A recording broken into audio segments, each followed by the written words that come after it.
പ്രധാനമന്ത്രി നരേന്ദ്രമോദിക്ക് മുൻപിലുള്ളത് പ്രധാനപ്പെട്ട രണ്ട് വെല്ലുവിളികളാണ്. ഈ രണ്ട് വെല്ലുവിളികളെയും അതിജീവിക്കാൻ കഴിഞ്ഞാൽ കരുത്തനായ മോദി വീണ്ടും ലോക ശ്രദ്ധയാകർഷിക്കും. ലോക നേതാക്കൾ ഒന്നാം റാങ്ക് നിലനിർത്തുകയും ചെയ്യും. എന്തൊക്കെയാണ് അതെന്ന് ചോദിച്ചാൽ, ഒന്ന്, ഉക്രൈൻ റഷ്യ യുദ്ധം തന്നെയാണ്.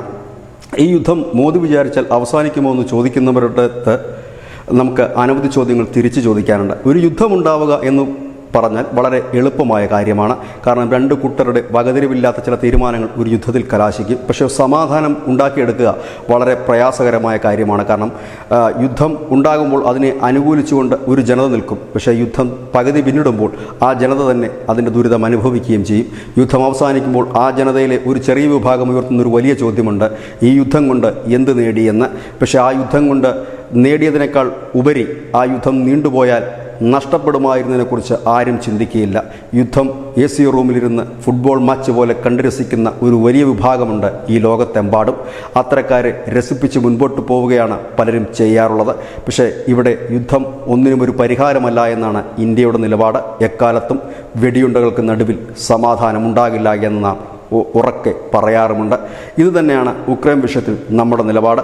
അതുകൊണ്ട് തന്നെ വെടിനിർത്തൽ എന്ന ഒരൊറ്റ കാര്യത്തിൽ ഊന്നി നിന്നുകൊണ്ട് ചർച്ച വിജയിക്കുകയാണെങ്കിൽ, അതായത് കുറച്ചു നാളത്തേക്ക് ഒരു ചർച്ചയ്ക്ക് വേണ്ടി, ഒരു സമാധാന ഉച്ചകോടിക്ക് വേണ്ടി വെടിനിർത്തലിലേക്ക് ഈ ഉക്രൈനും റഷ്യയും എത്തുകയാണെങ്കിൽ തന്നെ അത് നരേന്ദ്രമോദി എന്ന പ്രധാനമന്ത്രിക്ക് നൽകുന്ന കരുത്ത് ചെറുതാകില്ല. മറ്റ് ഒന്ന്, ഇന്ത്യ അഭിമുഖീകരിക്കുന്ന പ്രശ്നം ബംഗ്ലാദേശിൻ്റെ വിഷയം തന്നെയാണ്. നമ്മളുടെ ചുറ്റുകിടക്കുന്ന രാജ്യങ്ങളെല്ലാം പ്രതിസന്ധിയിൽപ്പെട്ടപ്പോഴും നാം ഇത്രയും തലമുണ്ടാക്കിയിട്ടുണ്ടാകില്ല. പക്ഷേ ബംഗ്ലാദേശ് അങ്ങനെയല്ല. നമ്മളോട് ചേർന്ന് കിടക്കുന്ന ഒരു രാജ്യം, ഭീകരവാദികൾക്ക് താവളമൊരുക്കിക്കൊണ്ടിരിക്കുന്ന ഒരു രാജ്യം. ഒപ്പം തന്നെ അവിടെ നിന്ന് ജീവനും കൊണ്ട് രക്ഷപ്പെട്ട ഷെയ്ഖ് ഹസീന എന്ന അവരുടെ പ്രധാനമന്ത്രി അഭയം പ്രാപിച്ചത് ഇന്ത്യയിലാണ്. അവരെ വിട്ടുകിട്ടണമെന്ന് ബംഗ്ലാദേശ് ഒഫീഷ്യലായി തന്നെ ആവശ്യപ്പെട്ടിരിക്കുന്നു. ഈ ഒരു സാഹചര്യത്തിൽ മോദി എന്ത് ചെയ്യുമെന്നാണ് ഏവരും ഉറ്റുനോക്കുന്നത്. ഷെയ്ഖ് ഹസീനെ ബംഗ്ലാദേശ് ഭരണകൂടത്തിന് വിട്ടു നൽകുമോ? കാരണം ഒരു കരാർ നമുക്ക് ബംഗ്ലാദേശുമായിട്ടുണ്ട്, കുറ്റവാളികളെ കൈമാറുന്നതിനുള്ള കരാർ. ഈ കരാറിനെ ലംഘിച്ചുകൊണ്ട് ഇന്ത്യക്ക് ഷെയ്ഖ് ഹസീനയ്ക്ക് അഭയം കൊടുക്കാൻ കഴിയും. ഷെഡ്യൂൾ 9 പെടുത്തിക്കൊണ്ട് അങ്ങനെ ഒരു അഭയം കൊടുക്കാൻ ഒരു നീക്കം ഇന്ത്യ നടത്തിയാൽ ഭാവിയിൽ നമുക്ക് തന്നെ അത് ദോഷം വരും. കാരണം ബംഗ്ലാദേശിലടക്കമുള്ള ഭീകരന്മാരെ വിട്ടുകിട്ടുന്നത് പ്രയാസകരമായി തീരും. ഇതൊരു വല്ലാത്ത പ്രതിസന്ധി തന്നെയാണ്. ഇതിനെ എങ്ങനെയാണ് നരേന്ദ്രമോദി കൈകാര്യം ചെയ്യുന്നതാണ് ലോകം ഉറ്റുനോക്കുന്നത്. കാരണം ഷെയ്ഖ് ഹസീനയുടെ മുൻപിൽ അവർക്ക് സഹായകരമാകുമെന്ന് അവർ കരുതിയിരുന്ന രാജ്യങ്ങളെല്ലാം വാതിലുകൾ കൊട്ടിയടച്ചുകൊണ്ടേയിരിക്കുന്നു. അമേരിക്കയാണ് ആദ്യം അതിന് മുതിർന്നത്, പിന്നീട് പല രാജ്യങ്ങളും. ഇനി ഷെയ്ഖ് ഹസീനയ്ക്ക് മുൻപോട്ടുള്ള കാലം എങ്ങനെയാണ്?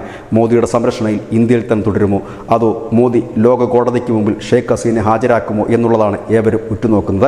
ഒരുപക്ഷെ നയതന്ത്ര നീക്കത്തിലൂടെ ബംഗ്ലാദേശുമായി ഒരു നല്ല ബന്ധത്തിലേക്കായിരിക്കും നമ്മുടെ കേന്ദ്ര സർക്കാർ ശ്രമിക്കുക എന്നുള്ള സൂചനകളാണ് പുറത്തു വരുന്നത്. അവിടുത്തെ സർക്കാർ കൂടി ശ്രമിച്ചു കഴിഞ്ഞാൽ ഒരുപക്ഷെ ഷെയ്ഖ് ഹസീന വിഷയം വലിയ ഒച്ചപ്പാടും ബഹളവുമൊന്നുമില്ലാതെ ഒതുങ്ങിപ്പോയേക്കാം. ഇങ്ങനെയാണ് കാര്യങ്ങൾ മുൻപോട്ട് പോകുന്നത്. ഈ രണ്ട് കാര്യത്തിലും ഉറച്ചൊരു നിലപാട് പ്രധാനമന്ത്രി നരേന്ദ്രമോദിക്ക് എടുത്തേ മതിയാകൂ. കാരണം ഉക്രൈൻ റഷ്യ യുദ്ധത്തിൽ നാളിതുവരെ മോദി ഇടപെട്ടിട്ടില്ല. ഇത്തവണ ഇടപെട്ടപ്പോൾ ലോകം മുഴുവൻ വലിയ ആകാംക്ഷയിലാണ്. കാരണം ഇതിനൊരു പരിഹാരമുണ്ടാകുമോ എന്ന്. ആ ഒരു പരിഹാരമുണ്ടാക്കാൻ കഴിഞ്ഞാൽ മോദിക്ക് പിന്നെ തിരിഞ്ഞു നോക്കേണ്ടതായി വരില്ല. ചരിത്രത്തിൻ്റെ താളുകളിൽ നരേന്ദ്രമോദിയുടെ പേരുണ്ടാകും. ഒപ്പം തന്നെ ഷെയ്ഖ് ഹസീനയെ വിട്ടുകൊടുക്കാതെ എങ്ങനെ സംരക്ഷിക്കുമെന്നുള്ളത് വലിയ ചോദ്യം തന്നെയാണ്.